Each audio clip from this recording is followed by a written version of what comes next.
Hi dear friends, welcome back to our channel Renuhoneyrose. എല്ലാവർക്കും നമ്മുടെ പുതിയ വീഡിയോയിലേക്ക് സ്വാഗതം.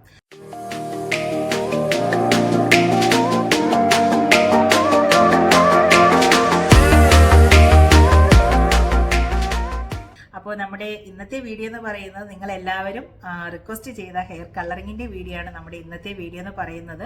അപ്പോൾ ഇനി വരും ദിവസങ്ങളിൽ നമ്മൾ കളറിങ്ങിനെ കുറിച്ചുള്ള ഡീറ്റെയിൽ ആയിട്ടുള്ള വീഡിയോകളായിരിക്കും വരുന്നത്. അപ്പോൾ നമ്മൾ ബേസിക് ടു അഡ്വാൻസ് ആയിട്ടുള്ള കാര്യങ്ങളാണ് നമ്മൾ ഈ കളറിങ്ങിൽ പഠിക്കാനായിട്ട് പോകുന്നത്. അപ്പോൾ നമ്മൾ കളറിന്റെ ക്ലാസ് തുടങ്ങുന്നതിന് മുന്നേ ആയിട്ട് നമ്മൾ ഹെയറിന്റെ കുറച്ച് തിയറി ആയിട്ടുള്ള കാര്യങ്ങൾ മനസ്സിലാക്കേണ്ടതുണ്ട്. അപ്പോൾ ആദ്യം നമ്മൾ അതായിരിക്കും സ്റ്റാർട്ട് ചെയ്യുന്നത്. അത് കഴിഞ്ഞതിന് ശേഷമായിരിക്കും നമ്മൾ തിയറി നമ്മുടെ കളർ ക്ലാസ്സിലോട്ട് പോകുന്നത്. അപ്പോൾ നമുക്ക് എല്ലാവർക്കും അറിയാം, നമ്മൾ പാർലറിൽ എല്ലാവരും ചെയ്യുന്നതാണ് ഹെയർ കളറിംഗ് എന്ന് പറയുന്നത്. അപ്പോൾ പലതരത്തിലുള്ള കളറിങ്ങുകൾ നമുക്കിന്ന് അവൈലബിൾ ആണ്. ഇപ്പോൾ ടെമ്പററി ആയിട്ട് ചെയ്യുന്ന ഹെയർ കളറും ഉണ്ട്, പെർമനന്റ് ആയിട്ട് ചെയ്യുന്ന കളറും ഉണ്ട്. അപ്പോൾ അതൊക്കെ ഏതൊക്കെ ലെവലിൽ എങ്ങനെയാണ് ചെയ്യേണ്ടതെന്ന് പലർക്കും അറിഞ്ഞൂടാത്തതായിട്ടുണ്ട്.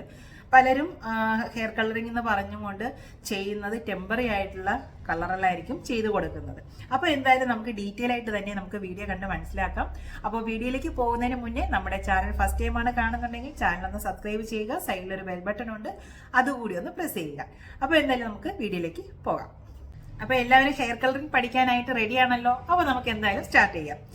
അപ്പോൾ നമുക്ക് ഹെയർ കളർ എന്ന് പറയുന്നത് പലതരത്തിലുള്ള ഹെയർ കളർ നമുക്കിന്ന് മാർക്കറ്റിൽ അവൈലബിൾ ആണ്.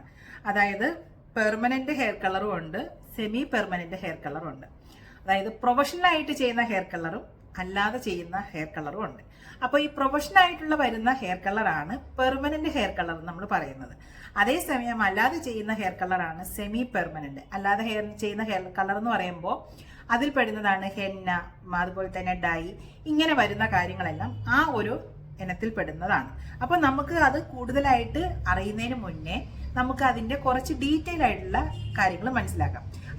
അപ്പൊ നമ്മൾ ഫസ്റ്റ് വൺ നോക്കുന്നത് വാട്ട് ഈസ് ഹെയർ, എന്താണ് ഹെയർ എന്നുള്ളതാണ്. അപ്പൊ നമ്മുടെ പുറംതൊലിയിൽ നിന്നും വളർന്നു വരുന്ന കെരാറ്റിന്റെ ഒരു ഫിലമെന്റ് ആണ് മുടി എന്ന് പറയുന്നത്. അതായത് hair is dead protein in keratin, you can replace in keratin in virgin. നമ്മുടെ ഡെഡ് കെരാറ്റിൻസ് അടങ്ങിയ ഒന്നാണ് ഹെയർ എന്ന് പറയുന്നത്. അപ്പോൾ ഈ ഹെയറിൽ നമുക്ക് 90% അമിനോ ആസിഡ്സുകൾ അടങ്ങിയിട്ടുണ്ട്. ലോട്ട്സ് ഓഫ് അമിനോ ആസിഡ്സ് ഉണ്ട്, 90% ആണ് അമിനോ ആസിഡ്സുകൾ അടങ്ങിയിട്ടുള്ളത്. അപ്പോൾ അത് ഏതൊക്കെയാണ് നമുക്ക് നോക്കാം. അതിൽ കാർബൺ എന്ന് പറയുന്നത് 45% ആണ്, ഓക്സിജൻ 28%, നൈട്രജൻ 50%, ഹൈഡ്രജൻ 7%, സൾഫർ 5%. അപ്പൊ ഇത്രയാണ് അമിനോ ആസിഡ്സിന്റെ ഇത്രയും അടങ്ങിയ സാധനമാണ് നമ്മുടെ മുടി എന്ന് പറയുന്നത്. പക്ഷെ ഇത് പുറത്തേക്ക് വന്നു കഴിഞ്ഞാൽ ഇതൊരു ഡെഡ് കെരാറ്റിൻ ആയിട്ടുള്ള ഒരു സാധനമാണ് ഈ ഹെയർ എന്ന് പറയുന്നത്. അതാണ് ഹെയർ എന്നുള്ളത് മനസ്സിലാക്കി. അപ്പൊ നെക്സ്റ്റ് എന്ന് പറയുന്നത് ഹെയർ ഷാഫ്റ്റും ഹെയർ റൂട്ടും എന്താണ് എന്നുള്ളതാണ്. അപ്പോൾ ഹെയർ റൂട്ട് എന്ന് പറയുമ്പോൾ നമ്മുടെ ഹെയർ ഫോളിക്കിൾസിനുള്ളിൽ സ്ഥിതി ചെയ്യുന്ന മുടിയുടെ ഒരു ഭാഗത്തെയാണ് ഹെയർ റൂട്ട് എന്ന് പറയുന്നത്. അപ്പൊ ഹെയർ റൂട്ട് എന്ന് പറയുമ്പോൾ നമ്മുടെ മുടിയുടെ ഒരു ജീവനുള്ള ഒരു ഭാഗമാണ് ഹെയർ റൂട്ട് എന്ന് പറയുന്നത്. അതേസമയം ഹെയർ ഷാഫ്റ്റ് എന്ന് പറയുന്നത് നമ്മുടെ ഉപരിതലത്തിന് പുറമേ ആയിട്ട് കാണുന്ന ഭാഗമാണ് ഹെയർ ഷാഫ്റ്റ് എന്ന് പറയുന്നത്. അപ്പൊ ഹെയർ ഷാഫ്റ്റും ഹെയർ റൂട്ടും എന്താണെന്ന് മനസ്സിലാക്കി. നെക്സ്റ്റ് എന്ന് പറയുന്നത് നമ്മുടെ ഈ ഹെയർ പുറത്തേക്ക് വളർന്നിറങ്ങിയാൽ ഇതിനൊരു 3 സൈക്ലിംഗ് ആയിട്ടുള്ള ഒരു ഘട്ടമുണ്ട്. അതായത് മുടി വളരുകയും അതിനനുസരിച്ച് പൊഴിയുകയും ചെയ്യുന്ന ഒരു കാലഘട്ടമുണ്ട്. അത് എന്താണ് എന്നുള്ളതാണ് നമുക്ക് എല്ലാവർക്കും അറിയാവുന്ന ഒരു അതാണ് ആനജൻ, കാറ്റജൻ, ടെലോജൻ. ഈ ഒരു 3 ഘട്ടമാണ് നമ്മുടെ ഹെയറിനുള്ളത്. അപ്പൊ ഈ ആനജൻ എന്ന് പറയുമ്പോഴത്തേക്കും ഒരു 2 മുതൽ 5 വർഷക്കാലം വരെ ആയിരിക്കും ഇതിന്റെ ആ ഒരു വളർച്ചയുടെ ഘട്ടം എന്ന് പറയുന്നത്. അത് കഴിഞ്ഞു കഴിഞ്ഞാൽ പിന്നെ നമ്മുടെ കാറ്റജൻ ഘട്ടമാണ്. കാറ്റജൻ ഘട്ടം എന്ന് പറയുമ്പോൾ അതൊരു 2 ആഴ്ച മുതൽ 3 ആഴ്ച വരെയൊക്കെ ഉള്ള ഒരു ഘട്ടമാണ്. അതായത് പകുതിയോളം മുടി നമ്മുടെ ഒരു ഡാമേജിലോട്ട് പോകുന്ന ഒരു സമയമാണ്. അത് കഴിഞ്ഞു കഴിഞ്ഞാൽ ഏറ്റവും ലാസ്റ്റ് വരുന്നതാണ് ടെലജൻ. ടെലജൻ ടൈമിൽ ഫുള്ള് മുടി അത് പോകുന്ന ഒരു ടൈമാണ്. അതായത് ആ മുടിക്ക് കെരാറ്റിനോ കാര്യങ്ങളോ ഒന്നും കിട്ടാതെ തന്നെ അത് ലാസ്റ്റ് ഘട്ടത്തിലേക്ക് പോകുന്ന ഒരു കാലഘട്ടമാണ് ഈ ടെലജൻ കാലഘട്ടം എന്ന് പറയുന്നത്.